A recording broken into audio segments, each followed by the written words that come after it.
Bueno, estamos con Edgardo Scott, escritor argentino, ensayista, novelista, cuentista, un escritor, podemos decir, integral en ese sentido, que, bueno, él vive en París, en Francia, y está hace unos días acá en Argentina, en este momento en Mar del Plata, más precisamente en mi casa. Así que, bueno, a los amigos y a las amigas de Encuentro Itinerante, nada, tenemos la presencia de alguien interesante, de una voz que a mí me gusta y bueno, y a varios de nosotros, porque en cierto punto se desmarca un poco de todos los gestos y las marcas de la época, así que está bueno tenerlo acá y bueno, y es un amigo y siempre interesante charlar un rato con él y escucharlo. Así que bueno, en principio gracias por favor, un honor, por tomarte el tiempo. Lo primero que pensaba para que charlemos, que es algo que yo escucho recurrente en tus declaraciones o en lo que escribís, es el sello y la marca de la palabra honestidad para hablar bien de una obra, y de una escritura y de una manera de pararse ante la literatura o en general otras ramas del arte, digamos. Y vos siempre destacás, bueno, es una escritura honesta, esta es una chica honesta, este es un chico honesto, este escribe. ¿Qué valor le encontrás en ese sentido a la honestidad? Mirá, como una cuestión moral. Sí, no sé, me parece como que lo debo decir porque encuentro muchas cosas deshonestas, ¿no? Es decir, como muchas posiciones, no solo muchas obras, ayer lo hablábamos en la librería, ¿no? No solamente las obras, porque bueno, en un libro, en una ficción incluso, para poder leerla bien, a veces uno tiene que decodificar y como a veces se dice, ser un lector entrenado, ¿no? Una lectora entrenada y qué sé yo. Y es más complicado, pero me parece que después, como hoy la figura de autor es algo muy importante, en el sentido, tal vez más importante que nunca, ¿no? Porque creo que las redes sociales han potenciado muchísimo y hace que cualquiera, hasta podríamos decir, gente que no tenga obra, ¿no? Pueda igualmente instalarse en la literatura, llegar a la literatura, empezar a sonar, a darse a ver gracias a cómo opera en las redes sociales, ¿no? Y después se verá si escribe, qué escribe, cómo, qué sé yo. Pero entonces me parece que volvimos a algo que, qué sé yo, en los 70, ¿no? Con Bach estaba muerto, ¿no? La muerte del autor y qué sé yo. Y ahora es como si la figura de autor y el autor empiezan a tener un lugar, me parece, decisivo. Creo que justamente por eso, ¿no? Porque si queremos ver por dónde va aquello que llamábamos literatura, ¿no? Y poder llegar a leerlo lo mejor posible, me parece que es muy importante la huella de la honestidad, ¿no? Porque en general me parece siempre la literatura, la buena literatura, diríamos, siempre es honesta, ¿no? Con sus presupuestos, con su enunciación, ¿no? Eso no significa que haya una marca moral y que uno diría, no sé, como lo que se llaman las buenas intenciones, sino ahí sí, que lo que el escritor se hace como agente para decir, tenga los menores filtros, como una imagen, ¿no? Con los filtros, que tenga los menores filtros posibles, ¿no? Entre lo que el escritor, siempre somos como un poco medium, ¿no? De lo que queremos escribir. Sí. Nosotros queremos escribir algo. Después sabemos que hay una distancia con lo que escribimos. En el medio de eso se meten un montón de cosas que son del orden del discurso, digamos, ¿no? Entonces, y hoy ese discurso qué sé yo, no sé, está atravesado por el marketing, por un montón de cosas que nos influyen desde que abrimos los ojos, digamos, ¿no? Entonces, me parece que por eso yo insisto, ¿no? Como tratar de poder pescar donde vos ves que hay la menor cantidad de filtros. Un poco, tal vez por eso lo asocio como con la idea de la imagen, ¿no? Como ver una imagen absolutamente producida, ¿no? O sea, no solamente, antes alguien podía posar en una imagen, pero después vinieron los filtros, digamos, ¿no? Entonces, ya es como, bueno, o sea, además de que posa, viene todo el retoque digital. Entonces, ¿qué es lo verdadero de eso? Bueno, imagínate sacar la pose, sacar los filtros, bueno, esa es la literatura. Entonces, digo, lograr dar con eso me parece que tiene que tener una carga de honestidad importante, digamos, ¿no? Bien. Justo ahí mencionabas el tema de las redes sociales y es un poco también algo que charlamos frecuentemente, y el otro día hiciste una publicación que fue interesante y como generó, digamos, suscitó un montón de discusiones, y era esto de cómo asimilar, justamente en este caso era una muerte, ¿no? De un ser cercano. Me mataron un par, ¿viste? Te mataron un par, sí. Chilano ahí me escribió, me dijo, pero boludo, ¿cómo vas a escribir eso? Bueno, les contamos un poco para que se pongan en tema. Vos, Edgardo, comentaste cómo puede ser, digamos, que al menos te llamaba la atención que a alguien se le muere un ser cercano y automáticamente vaya a redes sociales a publicar algo sobre... Sí. Digamos, y parece que en ese sentido las redes sociales vinieron a disolver un poco la distancia entre el acontecimiento y, no sé, y la asimilación de ese acontecimiento. La oración, sí. Hay una voracidad por mostrar, digamos. Sí. Eso y eso de qué manera también hasta puede influir en el campo de la ficción, digamos. El apuro, Sí, que el otro día vos decías lo de precocidad y yo te decía inmadurez. Así es. ¿No? Sí, eso fue muy loco, no voy a dar... Era uno de esos posteos encriptados, ¿no? Sí. También como uno a veces juega con la buena leche del lector, sí. Sobre todo porque también es cierto de que en redes uno tiene su comunidad, finalmente, ¿no? Vos sabés que lo que vos posteás le llega a cierta cantidad de gente que más o menos es la misma, y qué sé yo, ¿no? A veces se disparan algunos, ¿no? Pero era porque me parecía increíble que alguien que había perdido, en este caso creo que era su mujer, ¿no? Claro, y una persona grande, que uno podría decir, bueno, es un chico de 20 años. No, una persona grande y digamos, de los medios, y qué sé yo, y con un lugar importante en los medios, qué sé yo, hubiera al día siguiente hecho un posteo de Twitter, y el posteo de Twitter era el resumen ya del párrafo de la nota que había sacado cuando el día anterior había muerto su mujer.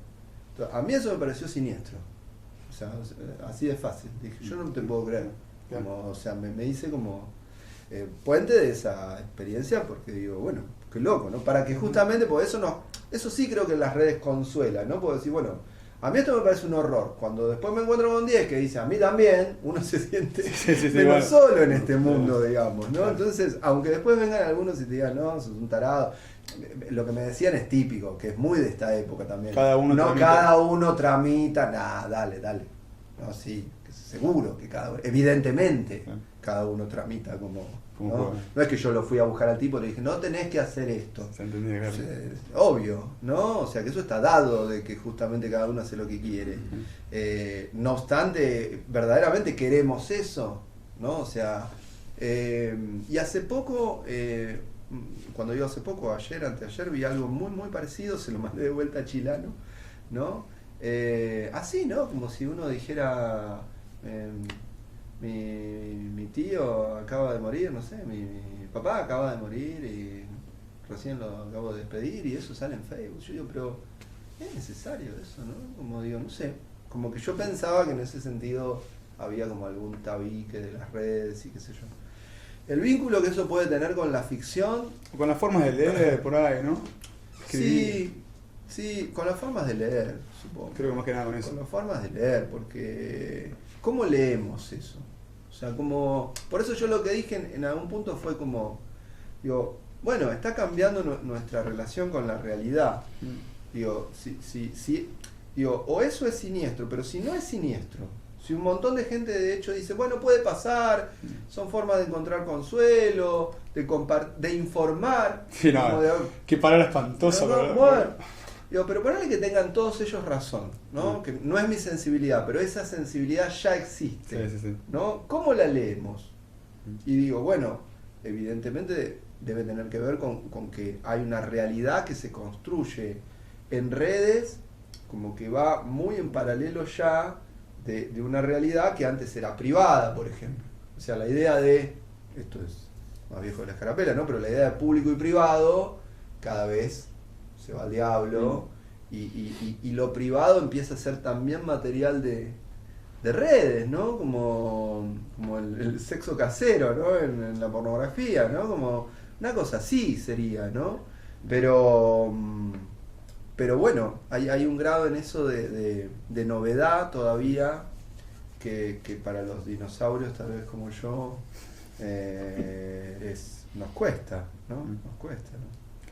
Che, otra cosa interesante de todo lo que vas planteando, normalmente es esto de que preferís escaparle a la profesionalización de la escritura, ¿no?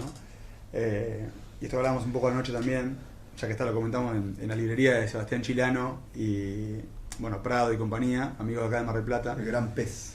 El Gran Pez, premiada también en librería. Y esto, bueno, que vos desde un principio dijiste, yo quiero que esto no sea, digamos, que esto no me dé sustento de vida. También para que no esté viciada de un montón de cuestiones que pueden empezar a aparecer si tomamos eso como un medio para vivir, ¿no? Sí. Es un poco eso. Sí, lo fui encontrando. O sea, yo como en mi camino personal, muchas de las cosas, como todo, ¿no? Uno ojalá pudiera ir pudiendo hacer o habiendo hecho todo lo que quiso hacer y todo lo que dijo que iba a querer hacer. Viste que la vida, ¿no? Es como una cosa rara y donde uno es muy poroso a los golpes de la vida, de las cosas que van y vienen, y qué sé yo, a los intercambios con la vida, digamos.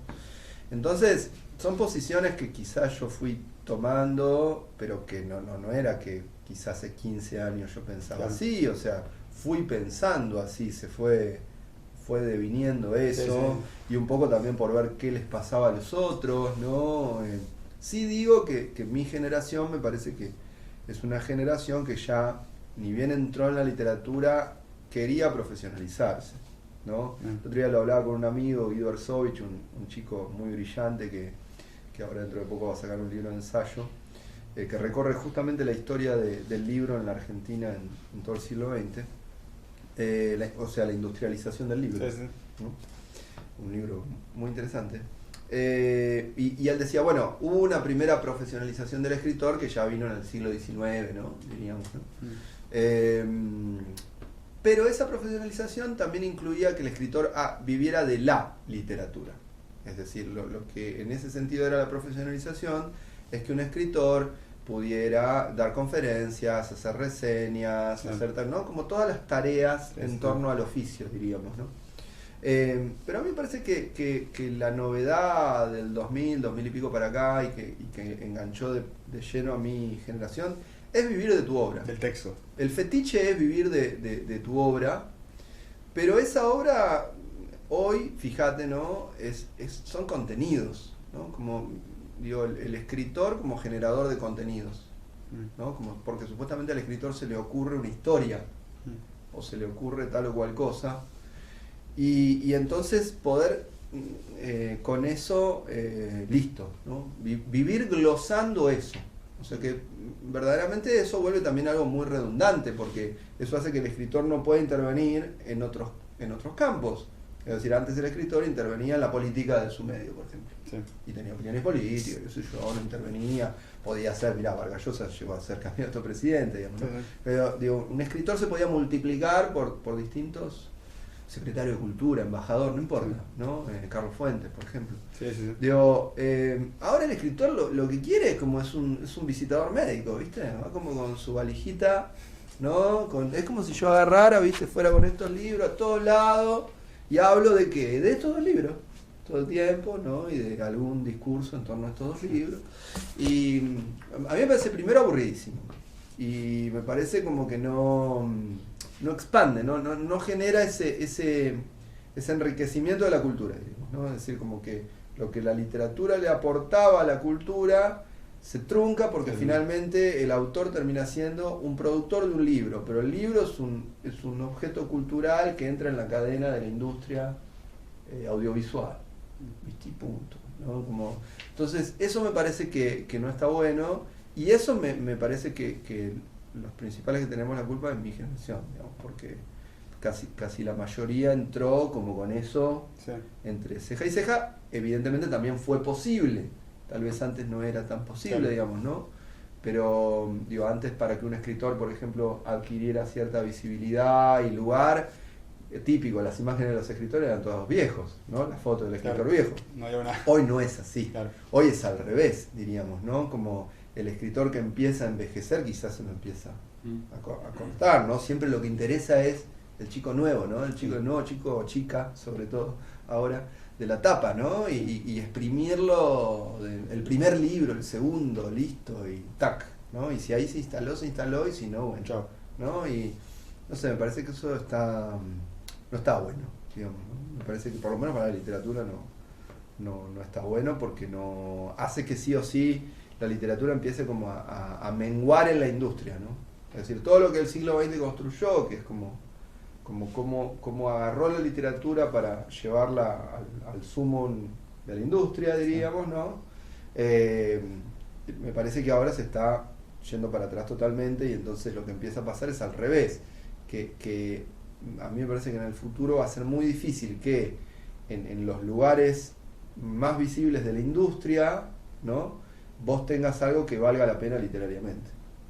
¿Entendés? Como que incluso de las editoriales independientes, para que no haya un malentendido de que... No, se entiende. No, porque ahora también las editoriales independientes pueden tener un montón de visibilidad con algunos autores. Claro. ¿Está bien? Digo, entonces me parece que va hacia un camino donde la industria literaria, ¿no?, incluso reconvertida, y la literatura se separen. ¿Entendés? Como digo, eso es industria literaria, y esto es literatura, digamos, ¿no? Pero bueno, hoy todavía está un poco en guerra, me parece, ¿no? ¿En guerra crees que estaba por ahí? No, la guerra de un solo hombre, como decía Kosaninski, o de algunos. Pero sí, no, quizás no está en guerra, no, la guerra no está, seguro. Contacto, acá lo tenemos, fue un texto que escribiste en pandemia, que fue, bueno, comentabas también, bueno, yo anoche cuando estábamos hablando sobre el texto, estabas un poco enojado, digamos, que se nota un poco en la escritura, y ahí te fuiste un poco desembarazando, digamos, en los textos y demás. ¿Fue la primera vez que te encontraste ante un texto quizá de esa manera, con todo lo que estamos viviendo, con el tema del encierro? ¿Vos cómo tramitaste el encierro? ¿Tu escritura cómo tramitó el encierro? También tuviste participación en diarios que han salido virtualmente y demás. ¿Querés comentarnos un poco cómo fue ese proceso? Sí, yo ahora, ¿no?, que pasó un poquito de tiempo y que más o menos vamos saliendo de la pandemia, fue como una... Yo lo leo a Contacto como una crónica, ¿no? Que ayer hablábamos de crónica. Sí, ahora sí que nos vamos a meter en el tema de la crónica. Sí, como lo leo finalmente como una crónica, ¿no? Como textos que están muy anclados en un momento, en unas condiciones de producción, en la realidad que nos tocaba vivir en todo el mundo, a todos casi, ¿no? Y que en mi caso, por lo menos, la cuestión del encierro gracias, me enojó, digamos, ¿no? Como que la reacción, ¿no? Viste, como que mucha gente se asustó mucho, ¿no? Yo no me llevo bien con el miedo, es decir, me cuesta mucho tener miedo. Cuando siento que puedo llegar a tener miedo, me enojo. Como que entonces, y voy para adelante, ¿entendés? Como, bueno, no crucé ahí, ¿cómo no crucé? No, es peligro, bueno, todavía cruzamos, ¿entendés? Vamos a cruzar, digamos, ¿no? A ver qué pasa, la última. ¿Cómo? A ver qué pasa, la última, A ver, que nos tienen la mierda. A ver cómo que no. Sí, yo veo que se puede cruzar. Pero, bueno, crucemos. Entonces me enojé y además porque me parece que la pandemia también funcionó socialmente como un catalizador de un montón de cosas que ya venían pasando en la cultura, diríamos, ¿no? En la sociedad, el teletrabajo, para ir rápido, digamos, ¿no? O sea, lo que hizo la pandemia fue como sancionarlo, digamos. Si teníamos alguna duda del lugar que ocupaba el teletrabajo, bueno, ahí todos tuvimos una prueba fuerte, y entonces eso supongo que modificó un montón la relación, sobre todo para los que trabajan en empresas o en oficinas o qué sé yo, ¿no? Como que fue como un laboratorio social, me parece, ¿no? En el que estábamos todos sin saber muy bien, ¿no? La cuestión de la asepsia ya venía, que eso está en el libro, ¿no? Sí. Como, digo, veníamos de una cultura de la asepsia y de que todo esté bien limpito, sin nada, ¿no? Bueno, y eso fue un paroxismo en la pandemia, ¿no? Entonces, y también de cierto contacto que siempre esté mediado, ¿no? Por el contacto. Fíjate qué raro que es ahora hablar por teléfono, ¿no? Como que, ¿quién habla por teléfono? O sea, que la idea de hablar por teléfono, no, pero si me puedes grabar un audio, y yo te respondo cuando yo quiero. No hay como esa Sí, y en las condiciones que sincronía, yo quiero. ¿viste? Como que el mail, el audio, lo que siempre es como una, ¿no? Y Tal se vez pi- el y se- chateo, pero hasta ahí, ¿no? Como, ¿Y cuánto se pierde de lo espontáneo, ¿no? De lo espontáneo, de la sorpresa, hasta de la claro, improvisación, digamos que... sí, claro, del ping-pong, Claro. digamos, ¿no? Del ida y vuelta que se da cuando se arma un diálogo, una conversación, eso no está, digamos, ¿no? Está diferido y diferido ya a mí me permite pensar, Claro, me claro, por permite reprimir, me Ah. permite, ¿no? Entonces también me parecía que la pandemia había movido muchas cosas que por lo menos yo venía viendo, entonces también lo aproveché Claro. y lo tiré ahí, digamos, ¿no? Claro. Che, y ahora estás... bueno, si no, vayamos un toque con el tema de la crónica, que recién comentabas. Que ayer justo hablábamos de que la crónica, el ensayo también, son lugares que no están siendo tan, digamos, al menos explorados, por así decirlo, ¿no? En lo que respecta a todo lo que es el escenario argentino. Y ayer renegabas mucho de un estilo de crónica, ¿no? Sí, bueno, yo ese reniego. ¿Qué es la que es la que más se lee hoy? Probablemente, o la más visible, volviendo a categorías Sí. del campo literario, ¿no? Sí, a mí me parece que ahí hay una crónica que falsea como las dos puertas por donde se puede entrar bien a la crónica, que es, digo, la crónica la hace bien a veces un periodista que no tiene que trabajar con la noticia, ¿no? Digo, si nos ponemos a pensar, qué sé yo, Ana Basualdo, Sí. por ejemplo, ¿no? Una gran cronista.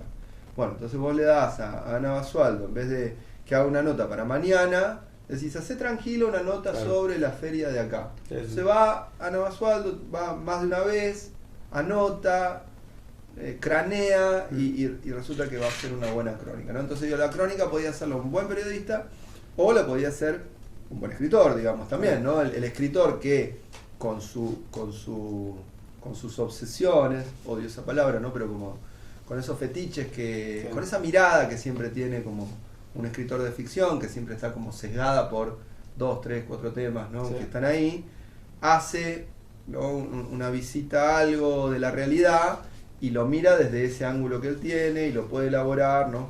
Y hoy se hace algo como que no es ni una cosa ni la otra, ¿no? Que lo dicta la información porque es tomar un tema que esté más o menos en agenda, digamos, que por algún lado esté en agenda, y en base a eso me da la sensación de que ahí sí opera como una, casi diría una romantización, ¿no? Lo que llamaríamos como, no, ni siquiera una ficcionalización, sino como una romantización, como una novelización en el sentido más peyorativo del Claro. término, ¿no? Como cuando uno ve esos documentales malos, ¿vieron? De esa biografía mala, ¿no? Que en realidad no le informa nada de lo que uno ya... Le confirman la imagen que uno tenía Sí, de ese personaje, ¿no? y hasta parece que van más a querer decir, miren cómo escribo, hola, yo escribo, que a dar cuenta de algo que piensan acerca del asunto. Muchas veces. También, sí, como sí, o como una importancia, en eso tiene razón Aina, ¿no? Como una cierta importancia social que adquiere el escritor, como decir, bueno, además de mis libros yo me puedo ocupar también un poco a veces de la realidad, Claro. pero casualidad es de la realidad que más circula y que más se nombra. Más cercana a mis libros. Más cercana a mis libros y reproduciendo la ideología que también es más o menos políticamente correcta, ¿no? O deliberadamente incorrecta, ¿viste? Como Que es igual de aburrida. Claro, no hay sorpresa, no hay No. algo que vos te encuentres ahí con decir, mirá, yo pensaba tal cosa, ¿no? Y cuando fui a la realidad e investigué, ¿no? Entendí otras cosas, como le pasó a Walsh, ponele, ¿no? Como, Sí. ¿no? Ni hablar. Esto de la sorpresa, algo que también charlábamos, ¿no? Era que te gustaba en esos casos en los que ves una narrativa, lees a alguien, es una narrativa, vamos a decirlo en términos, feliz, y después te lo encontrás y todo lo contrario, un tipo por ahí apesadumbrado, Claro. por lo contrario, y bueno, ese desdoble, digamos, Sí. que es interesante siempre. Y porque siempre las contradicciones en ese sentido se agradecen, ¿no? Claro. Me parece como que porque el sujeto es contradictorio, ¿no? Y porque la vida es contradictoria y porque la literatura, la que nos gusta, siempre está hecha de muchas, ¿no? Siempre, por ejemplo, digo, Madame Bovary, ¿no? Que uno diría, si la reducimos, es la historia de Emma como mujer infiel, para ir rápido, sí. ¿No? Pero digo, ok, pero digo, si lo leíste de veras el libro empieza por Charles. Los primeros capítulos al que Flaubert primero presenta es al marido, a Charles, que es el hombre que la ama toda la novela, sí, ¿no? Sí. Decir, bueno, es medio boludo. Sí, pero la ama toda la novela, digamos, y le perdona todo, y la banca, y qué sé yo, ¿no? Digo, y vos decís, Charles es un boludo, pero es buen tipo. Entonces, digo, eso es una contradicción, y eso es un personaje valioso, porque sí. Ahí volvemos, eso nos permite volver a la realidad y mirar a los boludos de otra manera y a lo que, sí. Qué sé yo, ¿no? Y termina con el tipo, después de que Emma toma el veneno, ¿te acordás que Madame Bovary termina con los chicos que roban papas en el cementerio, ¿no? Y que es como un absurdo en algún punto, ¿no? Pero si hubiera terminado con la escena del veneno de Emma, estamos todos, es un melodrama. Totalmente. Que tampoco le hace justicia al realismo de Flaubert. Totalmente. Entonces, me parece que todas esas cosas siempre en la literatura están, digamos, ¿no? Como ese tipo de hilos cruzados, de cables cruzados, ¿no? Como que no son puros, de formas que me parece que siempre la forma literaria es como un polígono abierto, ¿viste? Algo que tiene distintos lados y que no está del todo cerrado, que es imperfecto, que cuando todo es como muy redondito y muy anunciado, me parece que no es esa la complejidad que tiene la literatura, y no es esa la complejidad que tiene la vida. Y ese sí es un signo de época. Hay una pretensión ya casi absurda, también voraz, en darle a todo un lugar acabado, digamos, también para poder señalarlo, me parece, ¿no? Y ubicarlo y que sea de todas maneras aprensible. Y ahí se da lo interesante cuando hay objetos, digamos, de ficción y demás, que se escapan un poco de eso, digamos, que no muestran todas las cartas al menos, ¿no? Es que la idea como de transformar como un objeto de consumo algo artístico, la única manera de lograrlo es lograr eso que tiene el objeto que no es artístico. Es decir, si yo veo en una vidriera un sillón de cuerina rosa chicle, es fácil como te lo comunico. Te digo, che, no sabes lo que vi en la vidriera. Un sillón de cuerina rosa chicle. Y vos entendés enseguida, ¿me entendés? Digo, lo que un poco se quiere armar, ¿no? Aunque sea re loco. Digo, era rosa chicle y verde manzana. Ah, mirá qué loco. Horrible, te diría yo. No, pero a mí me gustan esos colores. Bueno, vas y lo compras. Me parece que la literatura se transforma ahora también, y en el cine pasa lo mismo, ¿no? Y en muchas cosas pasa lo mismo del arte, ¿no? Como en objetivar algo, pero en el sentido más material de la palabra, diríamos, ¿no? Quitarle como ese misterio que sería todo lo que el mismo artista no sabe qué está haciendo, lo descubre mientras lo hace, lo sabe pero no lo puede terminar de comunicar y por eso entonces lo escribe, pero ¿no? Como toda esa impureza, diríamos, me parece que hoy se está como un poco dejando de lado, porque lo que interesa es eso, ¿entendés? Como digo, que yo pueda consumir eso que ya de antemano la ideología misma me preparó para consumir. ¿Entendés? Sí, entonces, quede tranquilo que no me va a llevar ningún sobresalto, digamos. Claro, y quedarme tranquilo que no me voy a... Lo que pasa es que después, igualmente, eso termina haciendo y generando cosas groserísimas y que por lo menos a mí me causan mucha gracia, diríamos, ¿no? O sea, porque después ese afán de generar un producto, vos le ves toda la construcción a ese producto, diríamos, ¿no? Sí. Entonces, no sé, la miniserie El Rey, ¿no? ¿Entendés? Bueno, yo veo todo lo que se quiso hacer las costuras, ¿me entendés? Entonces, al final te reís porque si verdaderamente alguna vez fuiste a una iglesia o tuviste alguna mirada sobre eso, no es eso lo que está ahí en juego, ¿no? Es una representación que es atractiva para no saber verdaderamente. Bueno, como las ficciones de las cárceles también, las ficciones carcelarias. Claro. Que muestran una cárcel que, según la gente que está adentro, dice, Sí, loco, nada que sí, ver. sí. Y no por el lado de que la realidad, de que el arte tenga Tiene que imitar exactamente. No se entiende. pero justamente, pero representarla de algún modo. Cuando uno habla de representación es porque esa duplicación de la realidad carga con alguna mirada. Ni hablar, Es decir, totalmente. no es la realidad misma porque tiene una mirada, Claro. tiene una interpretación de eso, ¿no? Pero si no, es más bien como, bueno, ¿qué se está diciendo de esto? Y esto, y bueno, Bueno, y peguémoslo. peguémoslo, Como claro, que, sí. claro, un pastiche, Sí. diríamos, ¿no? Y finalmente encontramos eso, ¿no? Que más o menos sabíamos, Sí. lo formalizamos un poquito como una albóndiga. Y chao. Y es eso, ¿viste? Lo freímos y sale, ¿no? Sí, Escúchame, ¿qué estás escribiendo ahora? ¿Querés contarnos un poco? ahora estoy de vacaciones, así que no estoy escribiendo. Pero la idea es que cuando vuelva a Francia y empiece el año, que ahora empieza el año, yo ya tengo el calendario de allá, entonces para mí el año empieza en septiembre. La idea es que pueda ponerme con una novela que hace mucho que vengo escribiendo, que más de 10 años, ¿no? Que es como una cruza de la novela alcohólica y de la novela del padre, digamos, ¿no? O sea, como dos tradiciones literarias, que hay 7 millones de novelas del padre y 7 millones de novelas alcohólicas. Bueno, entonces, como mi viejo era alcohólico, dije, bueno, crucemos las dos cosas, ¿no?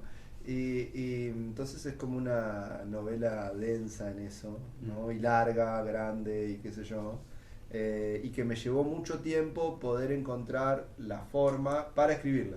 O sea, no para garantizar ningún resultado, claro, digamos, ¿no? Pero me costó mucho ver cómo escribir eso que quería escribir. Y ahora creo que ya hace un tiempito más o menos lo encontré, entonces lo empecé a armar, tenía muchos apuntes, digamos, muchas notas de lectura y qué sé yo. Y ahora ya puedo empezar, sí, a sentarme y empezar a ordenar lo que ya escribí, o a escribir los fragmentos que faltan y qué sé yo. Bueno, me voy a poner sobre todo con eso, y por otro lado tengo que corregir este ensayo que un poco retoma varias de las cosas que vengo diciendo, ¿no? Que saldría el año que viene, que se llama Escritor Profesional Argentino. Y bueno, el libro ya lo escribí. Va a ser un poco quilombo ese libro.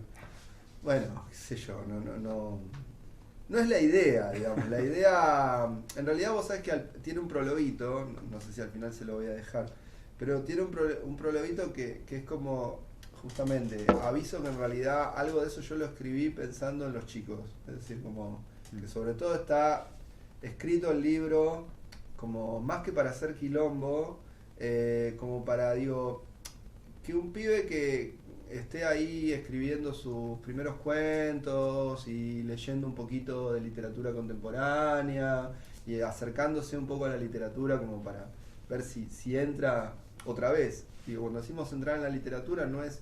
Publicar implica entrar en la industria. Uno le podría decir a ese chico, en la literatura ya entraste. Cuando leías cuentos, cuando tu mamá, tu papá te leían cuentos, ya entraste en la literatura, ¿me entendés? Y te podés quedar ahí. Vos lo que querés es entrar en la industria, digamos, ¿no? Entonces, no sé, supongo que post 40 me agarró como esa cosa cuando claramente ya me di cuenta que yo no era joven, ¿no? Digo, como una carta, viste, a los jóvenes, y mirá, a mí me parece que está pasando esto. Vos fijate, ¿no? Yo vi esto en estos 20 años, y fíjate qué querés hacer, si querés ir por acá, por acá, por acá, y qué sé yo. O sea que un poco el libro tiene ese espíritu, bien, sobre todo. Ahora después, al que le vaya el sallo, se lo pongo. se lo pongo. Bueno, Edgardo, gracias por el Bueno, tiempo. no, gracias a vos, y bueno, siempre es lindo charlar con vos.